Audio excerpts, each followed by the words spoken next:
Hello friends, BL stock के movement को समझ लेते हैं। बीएल ने अभी 326 के आसपास की क्लोजिंग दी है और जो कि इसका नया ऑल टाइम हाई है, मतलब कि नया ऑल टाइम क्लोज है। ठीक है, ये ऑल टाइम क्लोज इसका 324 है, ऑल टाइम हाई जो है इसका 326 है और प्रीवियस जो ऑल टाइम हाई था इसका लगभग 323 के आसपास था, वो इसने ब्रेक कर दिया और इधर क्लोजिंग दे दी है।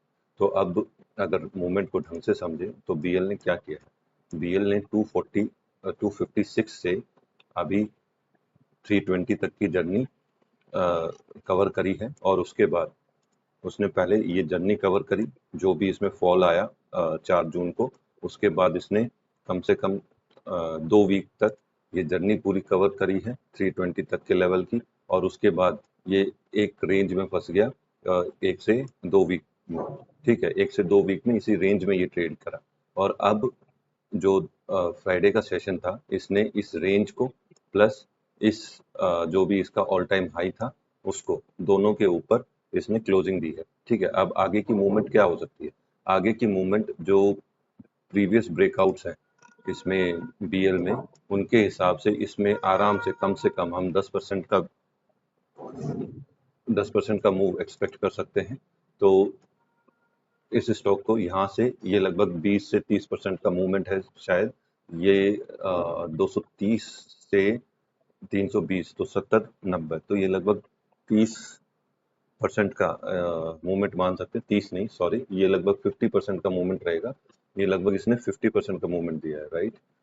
230 करेक्ट, ये 70 20 90, तो हाँ मान के चलिए अप्रॉक्स, मतलब कि 30 से 50 के, अभी मैं कैलकुलेट जल्दी से कर नहीं पाऊंगा, तो लगभग उतना मूवमेंट मान के चल सकते हैं।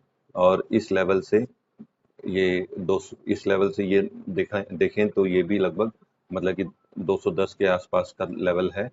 एक मिनट चेक ही कर लेते हैं इसको। ये 214 का है और ये जो लेवल है 242 है। ठीक है, तो ये भी लगभग 214, मतलब 220 भी मान के चलें तो लगभग ये 10 से 12% का मूव बनता है। ये अप्रोक्सीमेटली बता रहा हूँ मैं। और जैसे ऊपर वाला लेवल था ये 240 है, 240 से इसने 322 का मूवमेंट है, तो ये 60-80 मतलब 40% के आसपास लगभग इसमें ये मूवमेंट थी। ठीक है, और इसके बाद ये मूवमेंट को चेक करें तो ये मूवमेंट भी 195 से 217 की है, तो ये भी लगभग 10% के आसपास की है। ठीक है, तो इसी तरह से अभी, क्योंकि हमें एक चीज देखनी होती है, वो स्टॉक की मतलब कि क्या प्रवृत्ति है, मतलब कि वो एक्चुअल में बाय नेचर वो कैसा है, ब्रेकआउट के बाद कैसा भागता है, तो उसी के हिसाब से हमें उस ब्रेकआउट में कॉन्फिडेंस आता है।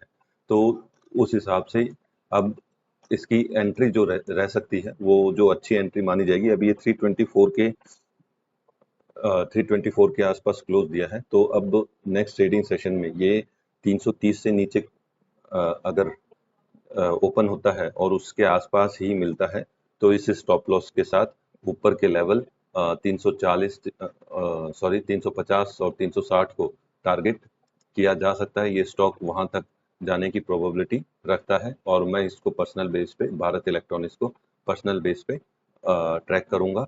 अभी मंडे को देखूंगा कि मैं इसको ले पाता हूँ या नहीं ले पाता। अगर मैं इसमें एंट्री बनाता हूँ, क्योंकि ऑलरेडी मेरे ट्रेड्स चल रहे हैं, अगर उनमें से कोई टारगेट या स्टॉप लॉस हिट होता है तो, और ये मुझे 330 की रेंज के अंदर मिलता है, तो मैं इसमें डेफिनेटली एंट्री बनाऊंगा।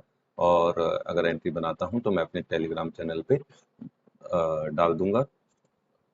और जो भी बीएल में हमने डिस्कस करना था कि भाई इस क्लोजिंग के बाद इसकी मतलब कि क्या मूवमेंट रह सकती है, वो डिस्कस कर ली है। तो इसके बेस पे आप अपनी चीज़ों का प्लान कर सकते हैं। और जो स्टॉप लॉस मेरे लिए शूट करेगा वो लगभग इस कैंडल का लो शूट करेगा। अब इन्वेस्टिंग के हिसाब से भी देखें तो, अब इन्वेस्टिंग के हिसाब से लोगों को यहाँ पे डर लग रहा होगा, ठीक है, लेकिन डर बीएल में हर बार लगा है, लेकिन हर बार हिम्मत करनी पड़ रही है। अब इस लेवल पे भी लोगों को डर लग रहा होगा कि ये और गिर जाएगा, क्योंकि गवर्नमेंट का कुछ पता नहीं है, तो यहाँ पे भी किसी ने, बहुत कम लोग हैं जिन्होंने हिम्मत करके यहाँ बाय किया होगा।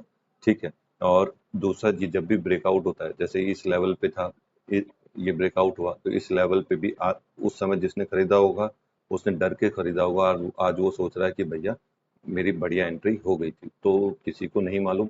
तो उस हिसाब से आपकी साइकोलॉजी कैसी है, उस साइकोलॉजी के हिसाब से ट्रेड में एंट्री करिए। और भारत इलेक्ट्रॉनिक्स बीएल कैसी कंपनी है वो आप सबको पता है। अगर आपको इसके मेरे मेरे लिए बढ़िया कंपनी है। अगर मैं इस लेवल पे भी एज ए इन्वेस्टर घुसता हूँ तो लेकिन पैसा उतना ही फंसाना है जितना आप सह सकते हो, क्योंकि किसी को नहीं मालूम कब स्टॉक और कब शेयर मार्केट कैसे परफॉर्म कर दे। हमें अपना पैसा बचा के चलना, तो इसलिए मैं स्विंग ट्रेडिंग के हिसाब से अपना स्टॉप लॉस ये लगा रखा है। और इसलिए मैं स्टॉप लॉस बता के चलता हूँ अपना। और आप अपना देख लीजिए, बीएल में अगर कॉन्फिडेंस है तो इन्वेस्टिंग के लिए भी इस लेवल पे सोच सकते हैं। और आप सोचते हैं कि फ्यूचर में ये 2000 तक जाएगा, तो डेफिनेटली ये एंट्री बहुत बढ़िया रह सकती है, क्योंकि जो भी पीएसयूज हैं वो एक एक साल में काफ़ी लेवल तक जा चुकी हैं। अब हमें ये नहीं पता कि इसका ये लास्ट लेवल है या अभी और जर्नी करनी बाकी है। ठीक है, तो आप अपने लेवल पे इसको देख सकते हैं। और इसी तरह के और स्टॉक्स देखने के लिए मेरे चैनल को लाइक और सब्सक्राइब जरूर करें। Thank you.